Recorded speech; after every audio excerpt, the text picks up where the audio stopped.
Sometimes people boastfully say, "I have connections." Well, the truth is, all of us do. Think about how many invitations we receive to join LinkedIn or other social media. And even when it comes to religion, it's very much a matter of connections. Think about the word religion. It's all about connections. It comes from a word that is like the word ligament, which connects two bones or cartilages to hold in place a joint. The author G.K. Chesterton said, "A man can no more possess a private religion than he can possess a private sun or moon." It's all about connections. Connections are inevitable. It's impossible to be totally isolated. And we think about the truth that we have such connectivity with all humanity. Many people enjoy studying their roots, genealogy. Many people take DNA tests to check out their ancestry. Now consider the fact that each of us has two parents. Each of them had two parents, and we can keep going back to each of their parents having two parents, and on and on. And by the time you go back 500 or 600 years, you find that you have millions of ancestors.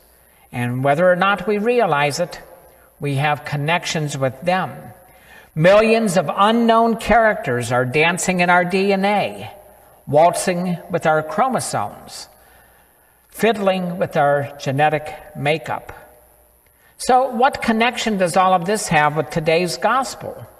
Well, each of our ancestors, all of these people with whom we have connections in his way or her own way, thought about God, or perhaps struggled with God, or maybe tried their best to ignore God.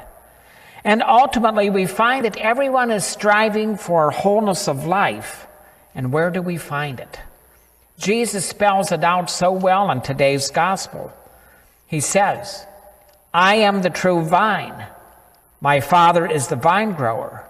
You are the branches." Wholeness cannot be achieved by our own power. Connections are essential. And furthermore, Jesus says, "Remain in me as I remain in you. Whoever remains in me and I in him, or I in her, will bear much fruit, because without me you can do nothing." In last Sunday's first reading, we were told that Jesus is the cornerstone of our faith. In last Sunday's gospel, Jesus told us that he is the good shepherd. And today, in the gospel we just heard, Jesus tells us that he is the true vine. We are the branches. So our true ancestry, our best connection, is that value of being a part of the vine that is the body of Christ. Jesus says, "Remain in him." He could also use the word abide, or literally, "Make your home in me as I make my home in you." So Jesus is all about relationships, all about connectivity, all about growing closer to him and us growing closer to one another.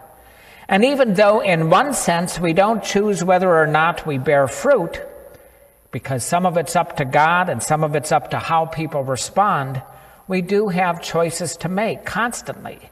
We choose to stay connected with Jesus. We choose to let Jesus remain in us. In the Apostles' Creed, we find such great connectivity, the communion of saints. So many people, for so many years, finding such great value in being connected with Jesus and with other believers. So the best we can do, perhaps, is pay it forward. Remain in Jesus. Let him remain in us. Let God be in charge of our LinkedIn network as we journey through life.